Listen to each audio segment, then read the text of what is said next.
अंश पर आसीन मेरे इष्ट गुरु भगवान एवं माँ जी के चरणों में मेरा शत शत नमन। देखो, दो हैं, एक जगत, एक जगदीश, हम और परमात्मा। झगड़ा हमारा और परमात्मा का ही रहता है। परमात्मा के द्वारा बनाई हुई चीज को कहते हैं प्रकृति, क्योंकि परमात्मा ने बनाई है। और इंसान के द्वारा बनाई हुई चीज को कहते हैं कृति, कि इंसान के द्वारा बनाई हुई है। अब जो इंसान के द्वारा बनाई हुई चीज है वो अगर अच्छी होती है तो हम तारीफ किसकी करते हैं? इंसान की। मान लो हम कोई गाड़ी लेते हैं, बहुत अच्छी है, क्या कहते हैं? वो बहुत बढ़िया गाड़ी बनाई है, बहुत सुंदर। पर परमात्मा की बनाई हुई जो प्रकृति है, कभी हमने उसकी तारीफ नहीं करी। हमें अच्छी भी नहीं लगती, और अच्छी लगती है तो हम उसकी तारीफ की जगह बुराई करते हैं। बड़ी गर्मी हो रही है, परमात्मा ने इतनी तेज धूप दे रखी है, कम भी तो हो सकती है। ठंड हो रही है, इतनी ठंड, इतनी ठंड। तो इसका मतलब क्या हुआ? हमें परमात्मा की बनाई हुई चीज कम पसंद है, अपनी बनाई हुई चीज ज्यादा पसंद है। आप मकान बनाए, बहुत बढ़िया बने। किसने बनाया साहब? किसका मकान है? भाई उनका मकान, बहुत बढ़िया मकान है। पर परमात्मा की जिस प्रकृति में ये बस रहा है उसकी कभी कोई तारीफ ही नहीं। देखो, मेरे विचार से मैं एक बात कहता हूं, जगत और जगदीश दोनों अलग नहीं है। मेरा मानना है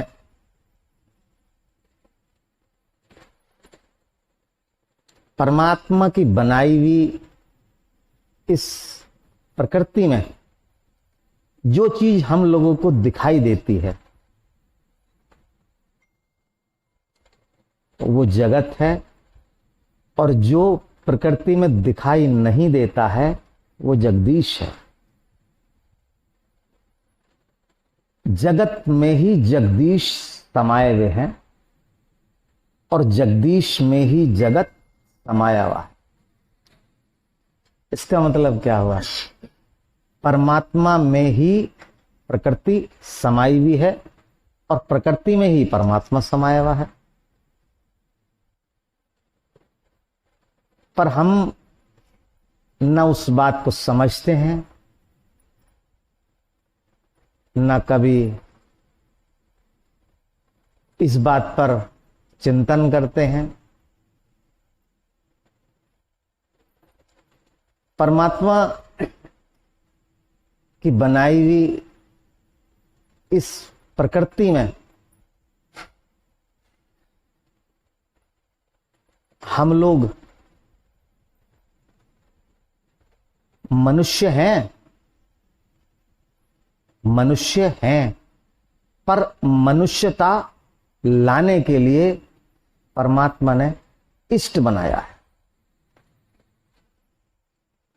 मैं आपको एक बात बताता हूं, आप बुद्धि का इस्तेमाल करके देखिए। जितने भी ये कथावाचक हैं, जितने भी ये इष्ट हैं, जितने भी ये जगत गुरु हैं, इनकी जितनी सभाएं होती हैं उसमें कौन बैठता है? हम तुम ही तो बैठते हैं, या कुत्ता, बिल्ली, भैंस, गाय। अगर कोई आ जाती है तो भगा देते हैं, हटो हटो हटो, निकालो निकालो, बाहर निकालो, बाहर निकालो। क्यों? कभी सोचा है ऐसा क्यों? परमात्मा कहता है कि तुझे मनुष्य बनाया है, तुझे मनुष्य बनाया है, पर तेरे अंदर इतना समय निकलने के बाद भी मनुष्यता नहीं है। इसीलिए तुझे इष्ट के पास जाना पड़ रहा है, और इष्ट के पास जाने के बाद भी तू जीरो जीरो है। मैं अभी एक कथा पढ़ रहा था, ऐसा हुआ, शायद काफी समय पहले की बात हो रही हो। एक गरीब ब्राह्मण, क्योंकि ब्राह्मण का काम तो शिक्षा देना और दान लेना, भिक्षा लेना, यही उसका कर्म पहले से ही रखा गया है। जब वर्णों का विभाजन हुआ होगा, तो गरीब ब्राह्मण कहीं जा रहा था। रास्ते में उसने देखा कि बहुत बढ़िया कोई आलीशान बस्ती है, बहुत बड़े बड़े महल, बहुत बड़े बड़े बिल्डिंग, कोठिए। उसने मन में आया कि क्यों ना यहां भिक्षा मांग ली जाए और भिक्षा मांग के कुछ धन अर्जित कर लिया जाए। जैसे हर एक सोचता है कि मैं धनवान हो जाऊं, हर एक की इच्छा होती है। उसने ये सोच के भिक्षा मांगनी शुरू करी, पर उसके भाग्य की विडंबना देखो कि उसे किसी ने कोई भिक्षा दी नहीं, 2 मुट्ठी आटा तक नहीं दिया। सारे में मांगने के बाद वो थक गया, शाम हो गई, बैठा हुआ अपने भाग्य को कोस रहा, बड़बड़ा रहा कि परमात्मा क्या तेरी दुनिया है, कितनी अच्छी, कितनी ऊंची बस्ती में मैं बैठा हूं, सब लोग कितने धनाढ्य हैं, कितनी बड़ी बड़ी बिल्डिंगें बनी हुई हैं, लगता है कितने पैसे वाले हैं, और इन पैसे वालों में सबने मिलकर 2 मुट्ठी मुझे आटा नहीं दे सके जिससे मैं एक वक्त के अपना रोटी बनाकर खा लूं। बड़ा परेशान हो रहा, बड़बड़ा रहा। उधर से एक सिद्ध संत गुजरे। संत ने कहा, ब्राह्मण क्या बात है, कैसे परेशान है, कैसे बड़बड़ा रहा है? बोला, महाराज क्या बड़बड़ा रहा हूं, मैं सुबह से इस बस्ती में घूम रहा हूं, अपना दामन फैलाया है, भिक्षा के लिए हाथ इसके आगे इनके आगे करे हैं, पर इतनी धनाढ्य बस्ती में, इतने बड़े बड़े कोठी बंगले वालों के यहां 2 मुट्ठी आटा नहीं मिल सका मेरे लिए शाम की भिक्षा में, जिससे मैं 2 रोटी सेक सकूं। संत बोले कि ब्राह्मण, तू आदमियों से भिक्षा मांगता, मानवों से भिक्षा मांगता, किससे मांग रहा?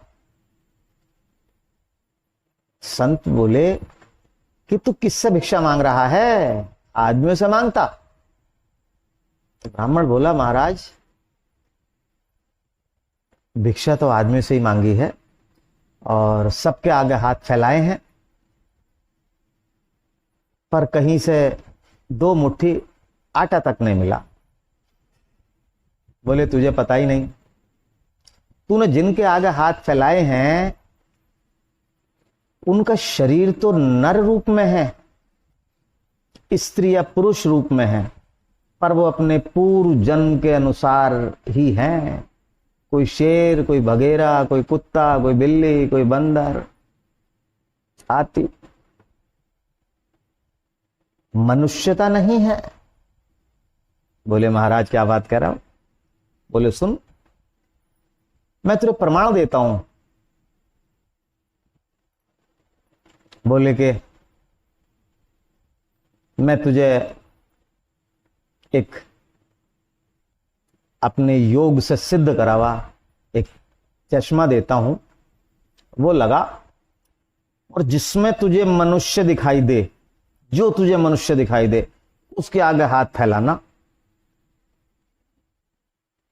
और जो तुझे मनुष्य ना दिखाई दे उससे तेरा मांगना ही मूर्खतापूर्ण बात है, वो इस योग्य नहीं है। अब ब्राह्मण बात सुन के बड़ा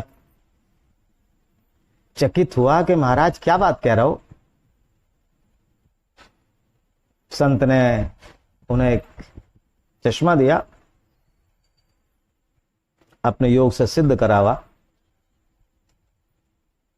अब ब्राह्मण ने चश्मा लगाया, जिस बस्ती में वो मांगने के लिए गया था, अब चश्मा लगाने के बाद उसे तो वो तो नजारा ही सारा बदल गया।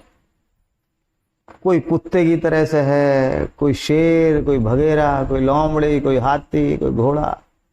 अरे ये क्या। ब्राह्मण बोला वास्तव में मैं ही मूर्ख था। अरे मैं तो इनके आगे हाथ फैलाना इसलिए नहीं चाहिए था मुझे, क्योंकि ये तो खुद दूसरों के अधीन है, ये तो बेकार है। बोले पर संत ने ये बात कही थी कि किसी ऐसे के आगे हाथ फैलाना जो मनुष्य हो। अब वो देखता देखता देखता देखता चल रहा, कहीं उसे कोई मनुष्य दिखाई ना दे। अचानक एक मोची जूते सिल रहा, उसने देखा कि ये तो बस यही मानव दिखाई दे रहा है, मनुष्य यही दिखाई दे रहा। अब दिखाई तो मनुष्य दे रहा है, पर अब धर्म संकट और बड़ा हो गया कि मैं ब्राह्मण, और ये इसकी जात ऐसी है कि मैं इससे कुछ कह नहीं सकता, मांग नहीं सकता।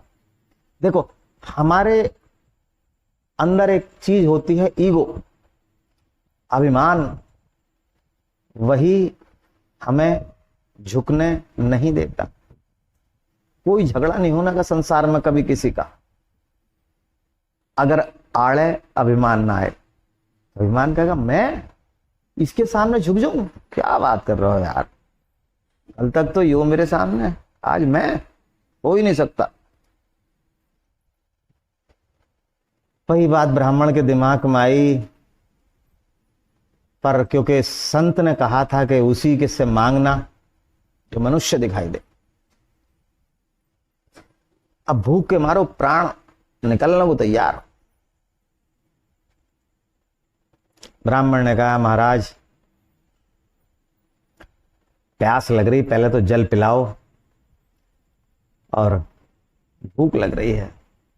मेरा अंदर से मन तो ये मान नहीं रहा तुमसे कहने के लिए, पर क्या करूं, संत ने कहा है इसलिए मजबूर हूं, कहना भी पड़ रहा है और हाथ भी फैलाने पड़ रहे हैं तुम्हारे आगे। भूख लग रही है, प्यास लग रही है।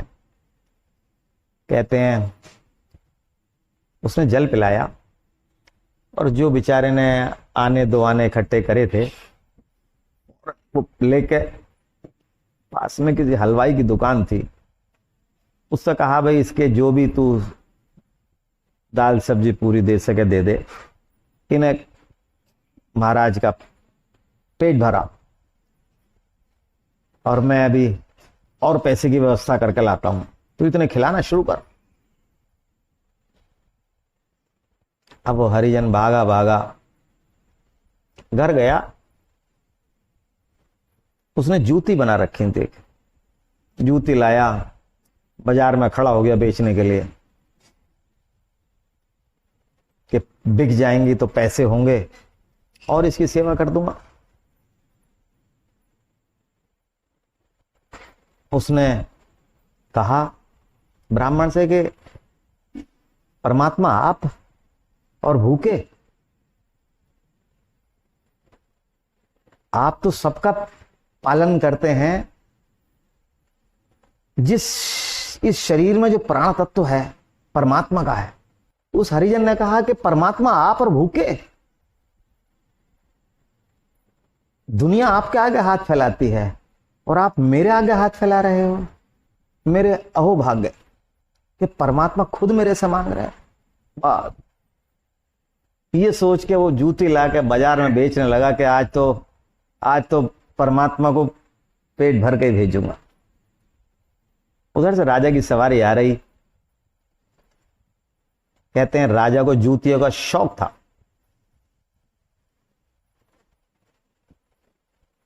सवारी रुकी, मंत्रीगण जहां रुकना होता होगा वहां देखा कि बहुत सारे जूते वाले अपने जूते लेकर आए, पर राजा के पैर में कोई फिट नहीं हुआ।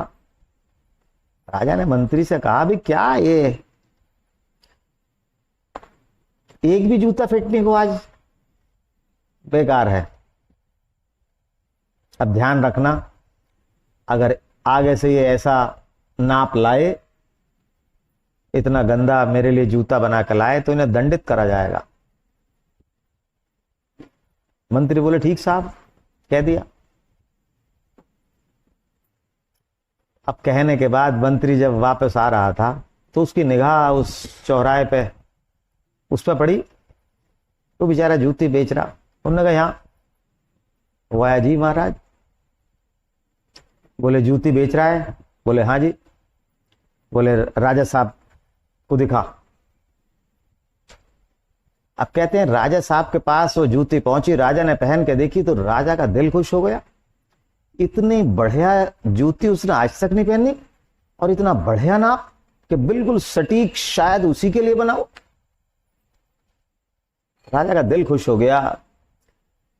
राजा ने कहा कि भाई ये कितने की जूती है? तो बोला, महाराज 5 रुपए की। बोले, नहीं, इतनी बढ़िया जूती है कि मेरी तरफ से ये 500 रुपए की खरीद लो। अब राजा के लिए क्या 5 रुपए और 500 रुपए, और बेचने वाला इतना बढ़िया है कि 500 रुपए से दो,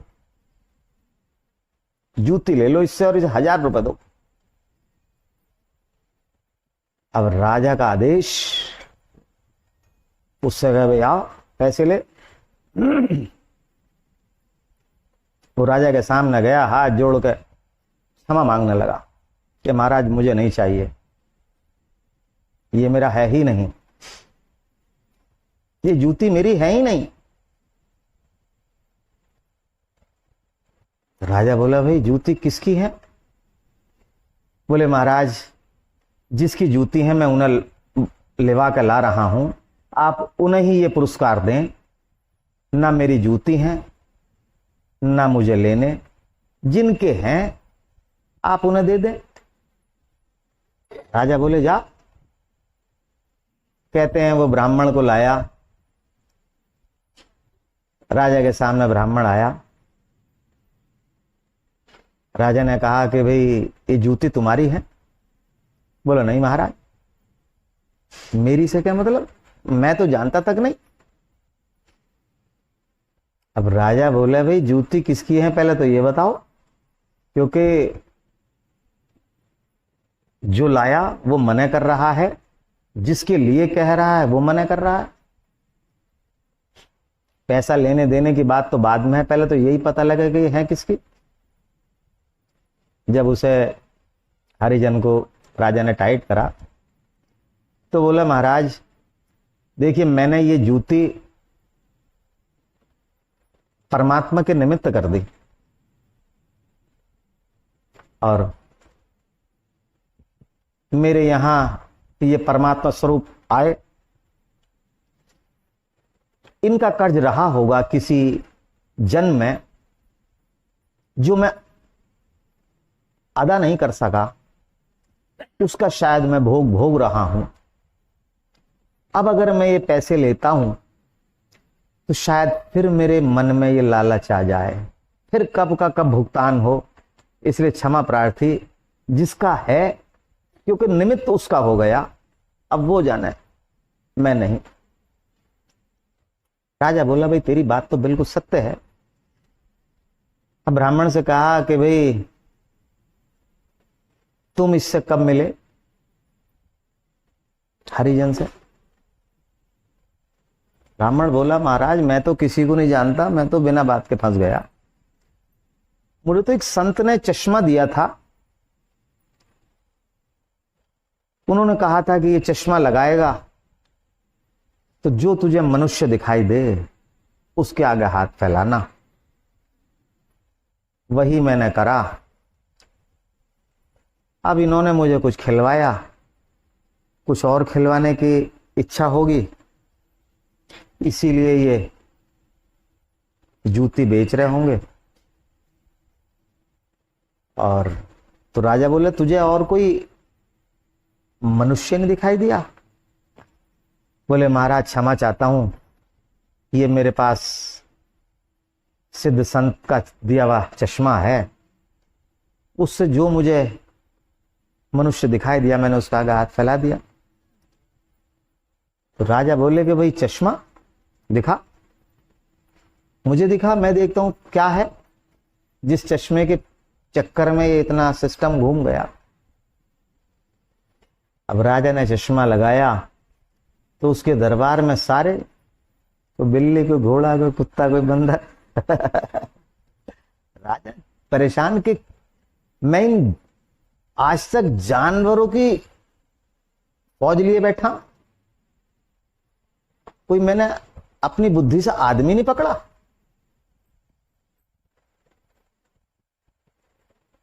तो ब्राह्मण बोला महाराज मेरा चश्मा मुझे दे दो, मुझे तो संत को देना है।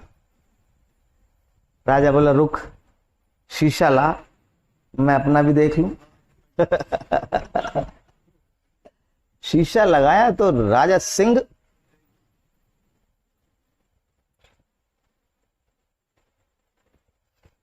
कहते हैं राजा को इतनी आत्मग्लानि हुई कि जिस तरह चोरों के साथ चोर बैठते हैं, शराब वाले अपना समूह अपना इकट्ठा करते हैं, जानवर अपना समूह इकट्ठा करते हैं, मैंने भी अपना समूह इकट्ठा कर रखा है।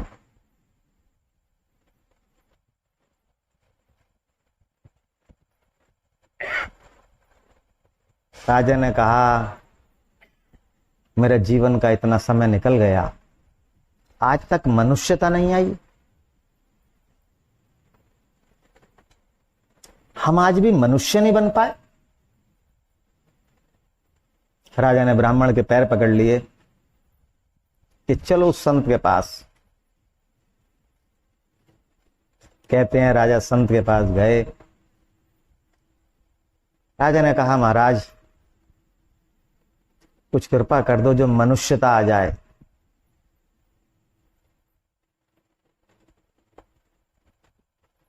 कहते हैं संत की कृपा हुई और राजा को उसके अंतिम समय में कहते हैं परमात्मा का साक्षात्कार हुआ। वही स्थिति शायद हम लोगों के साथ भी है।